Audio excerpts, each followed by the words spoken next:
In the remote Appalachian Mountains, an old farmer noticed something strange. Every morning, his beloved horse, Hollow, would wade into the pond and stand motionless for hours, undeterred by frost or freezing winds. He thought it was just a habit, until a young veterinarian touched the icy water and fell silent. No one could have imagined what lay beneath the frozen surface would unite a community and begin to heal what was long buried in the heart. Mornings in the Appalachian Mountains of North Carolina often arrived with a damp cold that clung to every beam of the old barn. On a patch of land spanning more than 25 acres, nestled in the hush of the deep woods, Clayton Avery lived alone with a herd of Mustangs he'd cared for over nearly a decade. Each horse carried its own story, its own scar from the past, which he tried to mend with patience and compassion. But only one was different: Hollow. Hollow wasn't the first horse Clayton had rescued, but he was the only one who never left. His eyes were a sharp amber, glinting with something proud yet perpetually aching. And in recent weeks, Hollow had begun to worry him in ways he couldn't ignore. Every morning, like clockwork, right as Clayton poured coffee from his battered silver kettle, he'd find Hollow standing stiffly in the pond behind the barn. The pond wasn't large, tucked beneath the pine trees, a place where the horses often came to drink or soak during the summer heat. But Hollow wasn't just visiting. He stood there, unmoving, for hours. Fog or frost, sleet or snow, it didn't matter. The cold bit at the skin like needles, but still he remained, from first light until Clayton coaxed him away. At first, Clayton figured the cold water helped soothe Hollow's joints. Some of the older horses developed such habits, but Hollow was strong, his coat glossy, his gait as solid as mountain stone. What unnerved Clayton was that Hollow seemed unwilling to leave the water. There were mornings when Clayton called to him 3 times, only for the horse to glance back and then resume his silent vigil, as if something in the pond was tethering him with invisible threads. One morning, just as sunlight tiptoed over the ridgeline, Clayton stepped outside with a blanket draped across his shoulders and a steaming cup of coffee in hand, and froze. Hollow had broken out of his stall, and he was standing in the middle of the pond again, this time with thin sheets of ice forming around his hooves. Slivers of ice bobbed against his legs, floating like silent sentinels. Clayton dropped the cup, sprinted across the snowy yard, heart pounding in his chest. "Hollow, get out of there now!" But the horse didn't move. He stood still, eyes half closed, his breath rising in soft plumes. Behind him, Clayton heard soft footsteps crunching the snow. "Uncle," came a gentle voice. It was Ellie Mae, his 19-year-old niece, just back from winter break in Asheville. Small and slight, with chestnut hair tied neatly at the nape of her neck and eyes clear as early morning frost. She was the only one in the family who still kept in touch with Clayton since he'd retired and chosen a solitary life in the woods. "I saw Hollow from the window," she said, hugging her thin blanket close. "Why does he keep doing that?" Clayton didn't answer. Instead, he waded into the freezing edge of the pond and slowly took the lead rope, guiding Hollow out. The horse's coat was soaked, patches of fur frozen stiff. His legs trembled faintly, yet his eyes remained eerily calm. They walked back in silence. Ellie didn't speak for the rest of the morning, but by afternoon she couldn't keep her thoughts bottled any longer. "Uncle, is Hollow sick? Could it be something in the pond?" Clayton sipped at his coffee. "I think he's just odd. A strange habit. Maybe he likes the cold water." "No one likes cold water like that, Uncle." His legs were shaking this morning, but his eyes looked like he was dreaming, like he wasn't even here. Her words sent a chill down Clayton's spine. He'd seen that look before in the eyes of soldiers returning from war when he was younger, an expression that seemed to be listening to a command no one else could hear. That night, snow began to fall again. Clayton couldn't sleep. He lay there, listening to the wind rake through the pines, straining his ears for the sound of a stall door breaking, for the beat of hooves on snow-packed ground. But the night held its silence. The next morning, as the sun barely touched the frost-cloaked grass, Clayton stepped outside. The stall was locked. Hollow lay on the straw, awake, and staring at him. The horse's eyes were wide, unblinking, locked onto his with unsettling intensity. Something tugged at Clayton's chest, a sudden, sharp pang. He knew Hollow was trying to say something, and he was terrified it would be too late by the time he understood. That afternoon, the pale sun broke through the thick cloud cover, casting jagged beams of light across the snow-blanketed road leading from town to Clayton's farm. In the distance, a newer model pickup truck crunched its way over icy ruts, finally pulling up beside the weather-worn wooden fence. The door opened, and a tall, trim man stepped out, clad in a dark leather coat. "Mr. Avery?" he called, walking up the porch steps. Clayton sat in his creaky wooden chair, clutching a mug of jet-black coffee. He looked up and nodded. "You must be Seth Dillard." "Yes, sir. The new vet just assigned to Boone. I got your message." Clayton gestured toward the back pasture. "It's Hollow. He was back at the pond again this morning. I had to drag him out. He just stands there, like he's searching for something." Seth frowned and followed Clayton across the snow-covered yard. As they neared the pond, his eyes narrowed. The water was nearly crystal clear, reflecting the dull gray sky above and the thin plates of ice drifting across its surface. "Your horse actually gets into this?" Seth asked. "Not just once."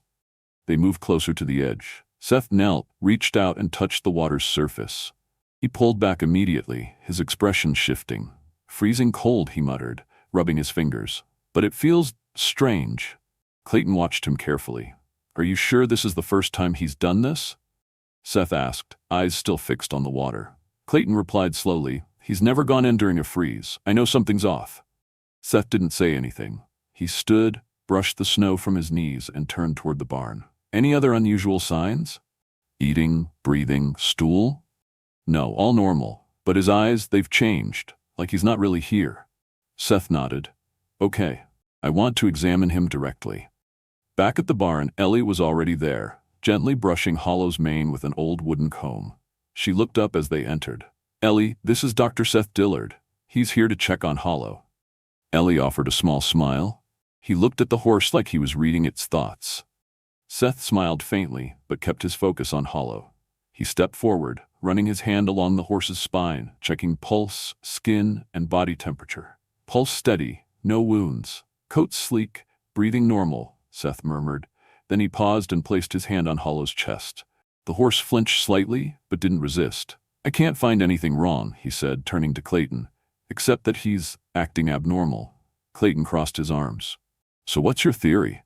"I've seen depressed horses with neurological issues, but this isn't that. I need more data. Any other horses in the area showing similar behavior?" Clayton's brow furrowed. "Actually," he didn't finish. Instead, he turned and strode out of the barn. Ellie and Seth followed him through the snow-covered field, turning onto a dirt path that led to Tucker's place, a neighboring farm less than a mile away. The Tucker property sat quietly under a heavy blanket of snow. When Clayton knocked, the door creaked open slowly. Mr. Tucker appeared in a thick wool sweater, face deeply lined, eyes wary, until he recognized his old friend. "Clay, what brings you here?" "I need to ask. Has your horse been acting strange lately?" Tucker glanced toward the kitchen, where his wife Rosie stood silently by the stove. She gave a small nod. "Sugar. She won't leave the pond. Doesn't matter how cold or windy it gets, she just stands there, like she's in a trance." Seth stepped forward. "Would you mind if I take a look?" Tucker nodded. They walked around the back. Sure enough, the old mare Sugar was standing at the edge of the pond, not in the water, but close, her gaze fixed steadily on the glassy surface. The wind whipped around her. Snow fell. She didn't flinch. Rosie leaned close to Clayton and whispered, "Clay, I think there's something in the water. Something not normal. They're hearing something we can't." Seth turned, brow furrowed. "Could it be infrasound, minerals, seismic activity?" Clayton said nothing, but something deep inside him cracked, a gut feeling, vague and nameless, that some strange thread was weaving the horses together, and science might not be enough to explain it. On their way back, the sky dimmed to slate. Low black clouds dragged themselves over the ridgelines.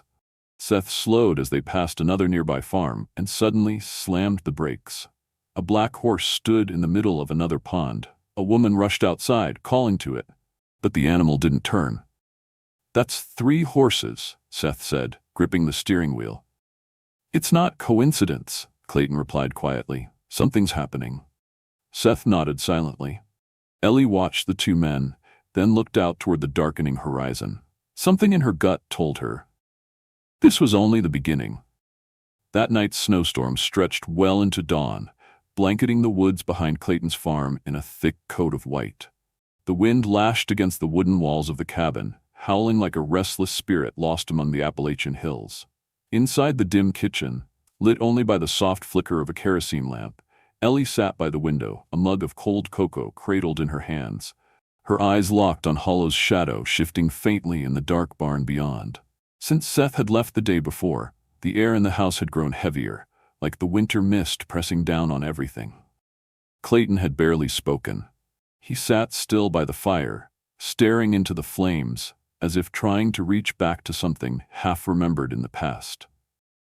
Ellie set down her mug, wrapped herself in another layer, and slipped quietly out onto the porch. "You're not sleeping either?" Clayton's voice came from behind, low and raspy like it carried the weight of the wind. "I keep feeling like Hollow's waiting for something," she said softly. Clayton sighed and got to his feet, walking with her into the snow-covered yard. The sky was pitch black, thick flakes swirling under the lone yellow porch light. They moved together toward the barn. Hollow stood motionless, head slightly bowed, eyes wide open and unblinking. Clayton approached, placing a gentle hand on the horse's forehead. "I think I'll have the vet come back tomorrow," he said. "Maybe take a water sample from the pond." Ellie nodded, her gaze never leaving Hollow, but neither of them could have known that, just hours later, things would spiral beyond their control. The screech of the barn door hinges jolted Ellie awake. She blinked at the clock, just past 3 a.m. The entire house was silent, save for the wind hissing through the window cracks. Then came another sound. Hooves. Urgent. Rhythmic. Hollow. She leapt out of bed, throwing on a coat over her pajamas, bare feet slapping against the wooden floor. "Uncle Clayton!" she shouted, but there was no reply. The front door was wide open. Icy wind whipped across her face like glass. Out in the yard, under the ghostly light of a pale moon, she saw a dark silhouette galloping through the snow, headed straight for the back pond. Ellie ran after it, her breath catching in her throat as she reached the water. Hollow had waded in.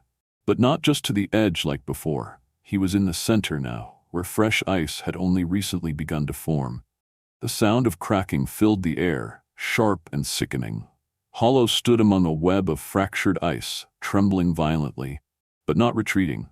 Clayton arrived seconds later, eyes wide in horror at the sight of his horse, his companion, teetering on the brink of collapse.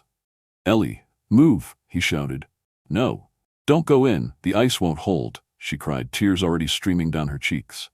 But Clayton was already in the water, up to his calves. Slowly, deliberately, he stepped closer, never breaking eye contact with Hollow. The horse's whole body trembled now, its eyes glazed over like a window clouded with fog. Ice shattered around its legs. The water surged. "Come on, boy, not like this. Don't do this," Clayton whispered. He was shaking, but not from cold. His heart raced as Hollow swayed, legs buckling beneath him. The horse began to collapse into the freezing pond. Ellie screamed and started forward, but Clayton reached the horse just in time, wrapping his arms around its neck, pulling with everything he had. Water splashed high, shards of ice slicing the air. His clothes soaked through instantly. With one final heave, Clayton dragged Hollow to the bank. The horse collapsed onto the snow, sides heaving, whole body quivering. Clayton fell beside him, soaked to the bone, skin pale from cold, but his eyes were burning with something else entirely. Fear. Ellie rushed in, throwing blankets over Hollow, then helping her uncle to his feet. "Are you hurt?" she asked breathlessly. "No. But Hollow, if we hadn't come when we did." He didn't finish the sentence. They stood there, hearts racing, moonlight splintered across the ground like shards of frozen glass. By morning, Hollow was still alive, but he wouldn't get up. He lay in the straw, breathing heavy and slow. Ellie stayed by his side all morning, changing out bedding, drying his coat, spooning warm water gently into his mouth. Clayton sat silently by the fire, his hands wrapped around a cup of cold coffee. Seth arrived late in the morning.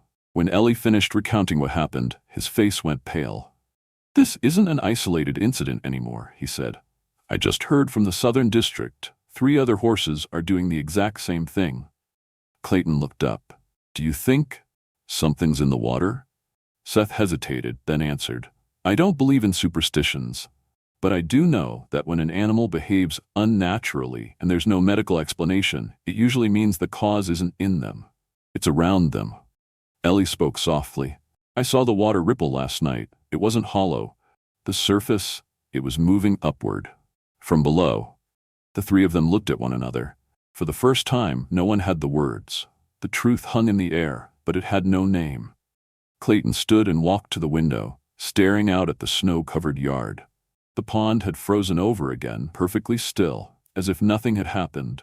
But he knew better. Something was down there, waiting. We have to get to the bottom of this, he said quietly, before another horse goes in and doesn't come back out. The next morning, a faint sunlight blanketed the thick snow across the farm, making everything shimmer like a layer of cold, powdered glass. Though the sky looked clearer than the day before, Clayton felt a heaviness settle deeper in his chest, like the layers of ice thickening around the back pond. Hollow lay in the stall, no longer convulsing, but refusing to eat. Every time Clayton stepped in, the horse would crack open one eye, then quietly close it again. Ellie sat beside him for hours, gently stroking his dried, silvering mane. I keep feeling like he saw something we couldn't understand, she whispered. Clayton didn't respond. He sat in the old wooden chair outside the stall, staring off into the distance. In his mind, he kept replaying the sound of the ice splintering, the sight of Hollow thrashing in freezing water, the helplessness that crushed him as he fought to pull his dearest companion back from death. But above all, the question still lingered. Why the pond? Why such a pull? That afternoon, Clayton made up his mind. He and Seth Dillard packed into the truck, driving across iced-over country roads to visit nearby farms. Their first stop, the Olson place, less than 2 miles from Clayton's. When they arrived, Mr. Olson, a stout man with a thick gray beard, was loading hay onto a wagon. He paused, lifted his cap, and called out, "Clayton Avery? Something wrong?" Clayton didn't answer immediately. He glanced at Seth. The younger vet stepped out of the truck and offered a polite smile. "Morning, Mr. Olson. We're here to ask about your horses. Have you noticed anything strange lately?" Olson squinted. "I was actually thinking of calling a vet. For 3 days straight, Daisy's been hanging out by the pond out back. Doesn't go in deep, but every morning she's there, like something's drawing her." Clayton and Seth exchanged a look. Clayton asked, "Has she shown signs of fatigue? Loss of appetite? Tremors?" "No. If anything, she's stronger. But her eyes, something's off. Like she's listening to something only she can hear." Rosie, Olson's wife, stepped onto the porch, her apron still dusted in flour. "She just stands there for hours," she said. "I tried tempting her back with sweet clover. Nothing worked. She didn't move until noon." Seth lowered his voice. "We've seen similar cases at 4 other farms nearby. This might be regional." Clayton nodded. "Next stop's the Carter Ranch west of here. They've got a dozen horses. If something's going on, they'll know."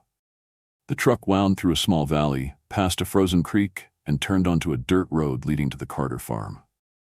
Long white fences stretched into the distance. Mrs. Carter, a spry older woman in a worn leather coat, met them at the gate. "Mr. Avery, I was just about to call you," she said. "Why?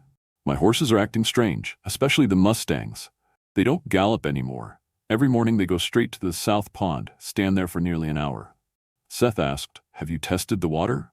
Last year, all clean, but now I'm not so sure." They walked together down to the pond. What Clayton saw stopped him in his tracks. 5 Mustangs stood motionless at the water's edge, their heads bowed low toward the surface, not moving an inch. It looked like they were waiting for something unseen. Mrs. Carter whispered, "I've raised horses for over 40 years. Never seen anything like this." Seth knelt, examining the soil near the pond. He scooped some water into a small test vial. Under the pale winter sun, the droplets sparkled like it was laced with silver dust. On the drive home, the truck rolled quietly over the snowy roads. No one spoke. Only when they neared Clayton's farm did Seth finally break the silence. "I'll take the samples to the lab in Boone. Could take a few days to get results." Clayton nodded. "And in the meantime?" Seth hesitated. "In the meantime, we need to warn people. Keep the horses away from the ponds.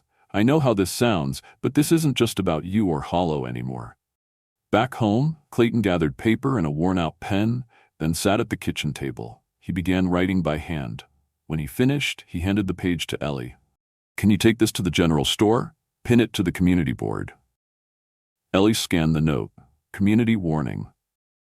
To all local horse owners, please be aware of unusual horse behavior related to pond water.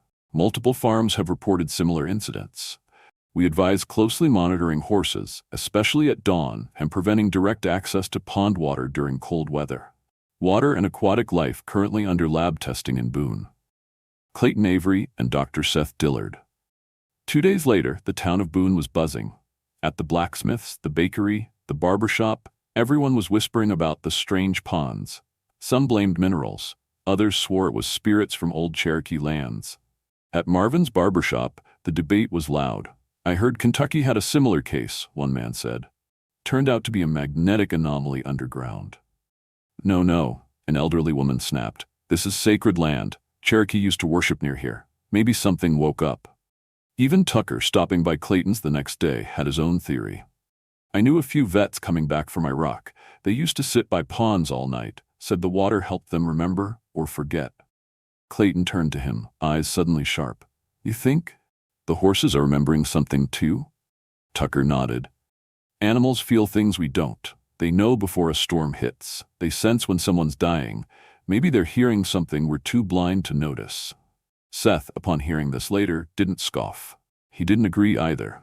He simply said, "Whatever the reason, this is bigger than a few odd horses, and I don't think Hollow is the first or the last." It was colder than usual that morning. The sky hung low and heavy, thick with leaden clouds that dimmed the daylight before it could even touch the earth. The pines along the Appalachian Ridge whispered in a forgotten language, one only the wild and the patient could understand. Clayton Avery woke from a restless sleep. He sat quietly on the edge of his bed, staring out the frost-glazed window. Snow still fell, big, weightless flakes spiraling like lost memories. The sky outside was a watercolor smear of gray, so cold it seemed to sting even without touch. Hollow had improved, slightly. He'd begun to eat again, slow and cautious.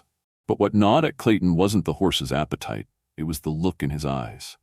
That gaze, always drifting toward the pond behind the barn, where Clayton had recently strung up wire to keep him away. Every morning, Hollow stood there at the fence, head pointed straight at the water, unmoving, unshaken. Seth still hadn't received the lab results. Ellie, since the night Hollow nearly died, had grown quieter. She often sat by the fire, scribbling notes in a thick journal, trying to map the threads of a mystery none of them could quite name. Clayton was doing the same, in his own way. He wrapped his hands around a steaming mug, letting the rising heat warm his calloused skin. Then he stood, pulled on his coat and tall boots, and stepped outside without a word. Ellie looked up, sensing something. "Where are you going?" "To the pond," he answered. "You said not to go near it." Clayton paused at the door, back still to her. "I can't stay away anymore, Ellie." The snow was falling harder now. The wind slashed at his face like tiny blades. Each step he took sank deep into the snow, leaving behind faint, blurred impressions, as if even his footprints didn't want to remain. He reached the edge of the pond. A thin layer of ice had returned, clear enough to reflect the drifting clouds above. Spiderweb cracks stretched across the surface like delicate veins. Clayton stood there still. Then slowly, reverently, he stepped in. The water reached his ankles, ice cold, needle sharp. He gritted his teeth and took another step and another. When it reached his thighs, the ice cracked, snapping in sharp, brittle lines. And that's when he felt it. A sensation crawling across his skin, not pain, not freezing, but tingling, as if something small and alive were brushing against him, pulling back, returning, touching again. He looked down. Dozens of tiny creatures were swimming around his legs. Fish, small enough to fit on the tip of a finger, nearly invisible except for how they shimmered against the light bouncing from the snow. They circled him, not attacking, not frightened, just touching. Clayton knelt, plunging his hands into the water, trying to catch one. Twice they slipped through his fingers. On the third try, he closed his hand around one. He waded to shore, shivering, water running off his coat. But he held tight. In his cracked palms lay a strange little creature, scarcely scaled, soft-bodied, its eyes as tiny as dust specks. Ellie came running. He was still kneeling, hands cupped. "Uncle, what happened?" she gasped. Clayton extended his hands. A fish. It eats dead skin cells. Ellie squinted. What? They don't hurt. They just nibble. It felt like tiny fingers massaging my skin. Ellie knelt beside him. I've seen these before. In spas. In the city, people pay to soak their feet in tanks full of them. Clayton nodded, still staring at the pond. The question is, how did they get here? In a mountain pond in the dead of winter. Ellie fell silent. Clayton stood, still trembling, but his eyes now held something other than fear. A spark. Like he'd glimpsed the edge of a much bigger truth. They brought the fish inside, releasing it into a bowl of clean water. Ellie snapped a few photos, then sent them to Seth, along with a short description. Less than an hour later, he called back, his voice laced with disbelief. Gara rufa. Dr. Fish. Native to the Middle East. Extremely rare in the wild here. They only survive in tropical climates. I don't know how they're alive in a frozen North Carolina pond. They're not just surviving, Clayton said. They're drawing horses to them. Enough to die for it. Seth exhaled. Clayton, I think it's time to involve the community. We need to bring this out into the open. That evening, Ellie recorded everything in her journal. The night Hollow almost died, their visits to neighboring farms, the morning Clayton stepped into the pond. She didn't know if they'd uncovered something extraordinary or just scratched the surface. Outside, Clayton stood on the porch, eyes fixed on the water. Snow still fell. Larger flakes now, spinning like fragments of memory. But for the first time in weeks, he didn't feel afraid. Maybe the thing in the water wasn't a threat. Maybe it was an invitation. The town hall meeting took place on a Saturday morning inside the small community building next to the Baptist church in Boone. Outside, the wind sliced through the skeletal branches of the cypress trees surrounding the parking lot, and snow continued to fall, steady and relentless. Yet within 30 minutes of Clayton and Ellie arriving, the room was full. At the front stood Clayton, clutching a ceramic mug Rosie had handed him. Beside him, Seth Dillard, noticeably younger than anyone else in the room, but with a gaze that carried weight. Ellie sat in the front row, notebook open, pen wedged between her gloved fingers. Mrs. Carter, Mr. Tucker, the Olson couple, Marvin the barber, Mac the stud farm owner, even old Miss Linney, who hadn't stepped foot beyond her porch since her husband passed 10 years ago, all were there. No one joked. No one had come for gossip. They were worried. Clayton stepped forward. His voice was gravel and resolve. Thank you all for coming this morning. I know getting here wasn't easy in this weather, but what's happening on my farm, on Mrs. Carter's, the Olsons, and others, isn't just personal anymore. He rested his palm on the table and scanned every face in the room. Our horses are being drawn to the ponds. I thought it was just Hollow at first, my Mustang. But it's not, and I believe what's in those ponds is more than just water. He waved Ellie up. She brought out a small glass jar containing a single fish swimming lazily in the cold water. This, Clayton said, is a Gara rufa. Some call them doctor fish. You'll find them in spas where they feed on dead skin. Somehow, they're alive and well in our winter ponds. Seth added, I sent samples of both the water and the fish to the Raleigh lab. Results confirm no toxins, no pollutants. The fish are harmless. But when they come into contact with animal skin, they trigger a strange sense of calm, some sort of soothing reflex. Mrs. Carter raised her hand. So, is that a good thing or a bad thing? Both, Clayton replied. He pulled a folded sheet of paper from his coat and began to read, his southern drawl low and steady. I've been documenting everything since Hollow first stepped into the pond, and every time he returns, he's calmer, slower heartbeat, as if something inside him was being healed. Seth stepped forward. But we also have to be clear. The presence of this species here is unnatural. It's a non-native species. Someone might have introduced them accidentally or on purpose. A wave of murmurs rolled through the room. Miss Linney, voice small, asked, could they hurt the local wildlife? Seth nodded. They don't carry disease, but yes, they could outcompete native fish, disturb plant life, maybe even affect amphibians. Clayton lifted a hand. Which is why we can't just sit back and wait. I propose we form a watch team, survey every pond, track the fish, record their numbers, and if necessary, figure out how to control the population. Rosie, her eyes misty, spoke up. Clayton, I should thank you. Sugar, my mare, used to bite at her stall every night. Since she's been near that pond, she's stopped. She breathes easier now. Others nodded. Mrs. Carter murmured, "I don't believe in coincidence anymore." In the days that followed, the town changed. Clayton and Ellie led a team of volunteers, visiting every farm in the region. They recorded behavior patterns, sampled water, drew up maps of each pond's location and depth, noted the number of fish and the hours horses lingered. Seth reached out to Appalachian State University, bringing in a small team of biology students. They arrived with underwater cameras, thermometers, and oxygen meters. One morning, while wading through the pond behind Miss Linney's home, Clayton and two students discovered something odd. Beneath the silt and muck was a dense network of aquatic plants, pale and tangled, growing faster than normal. Right where the Gara rufa congregated, Ellie, peering at the roots, asked, "Is it possible that this is turning into a natural spa? The fish, the plants, the groundwater, combining into an experience animals can feel, but we can't?" Clayton gave a soft chuckle. "You just said what I've been thinking, but didn't dare believe." That night, in the log cabin nestled deep in the woods, Ellie wrote in her journal. Outside the window, Hollow stood still at the edge of the fence, watching the pond as always. But this time there was no desperation, no frantic pacing. He simply stood in peace, as if listening to a psalm meant only for him.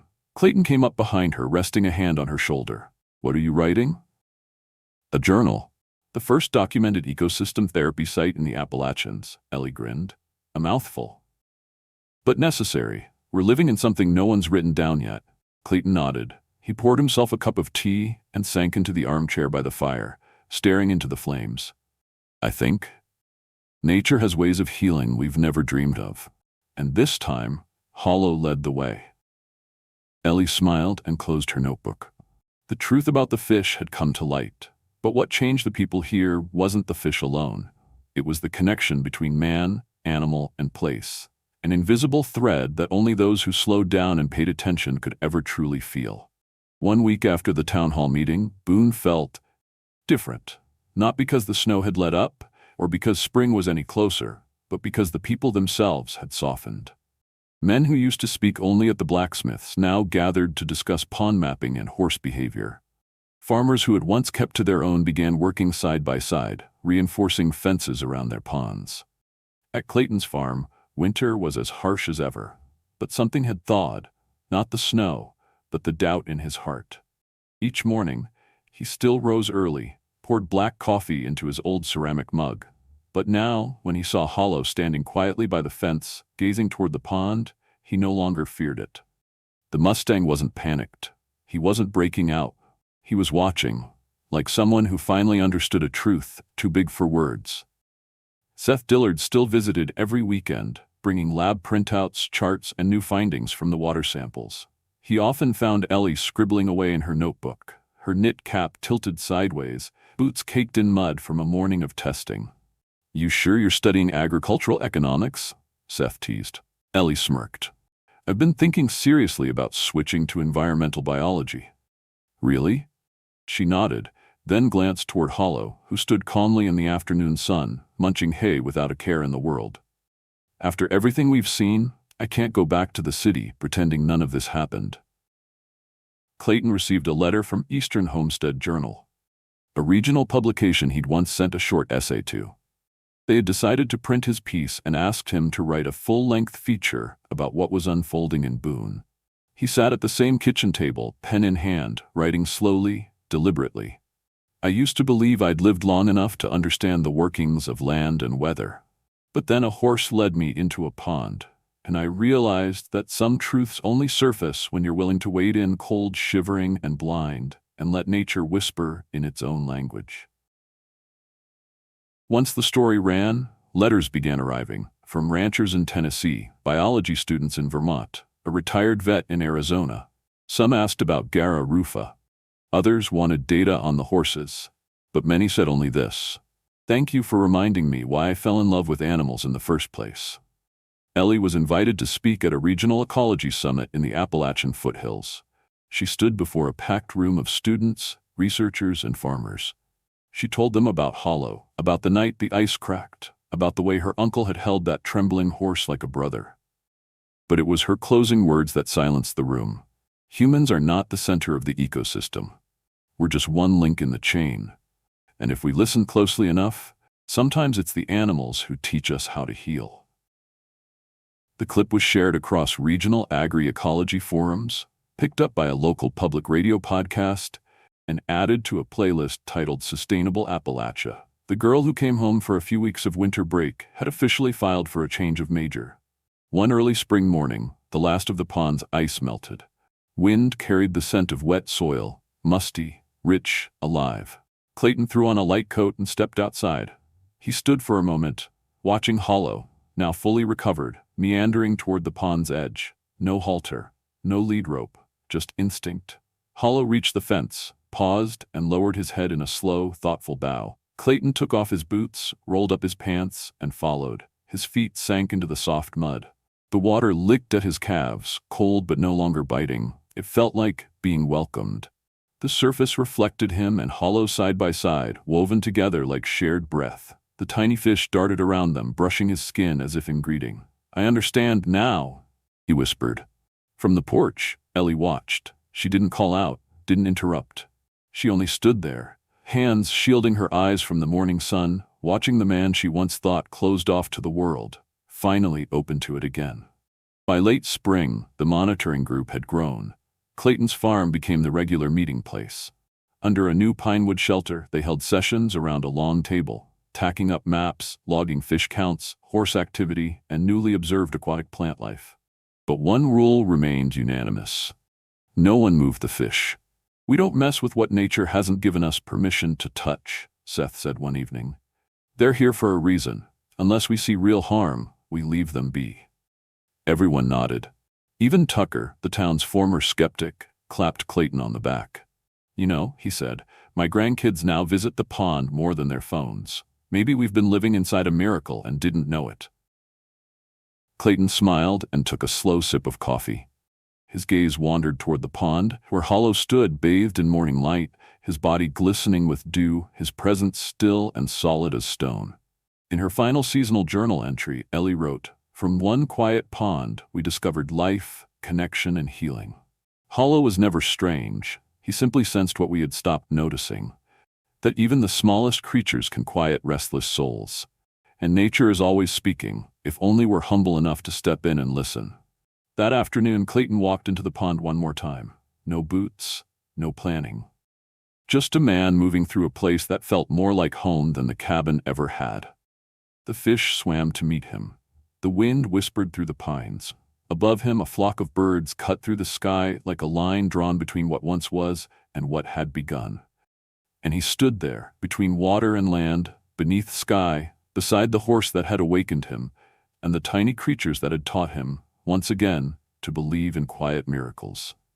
If you've ever witnessed a powerful moment between a human and an animal, share it with us in the comments below. Or simply type 0 if this story touched your heart. Type 1 if you'd like to follow more emotional journeys like this one. And don't forget to subscribe to True Animal Stories, because the next story might just make you believe that the real miracles don't come from magic, but from how we choose to see the world around us.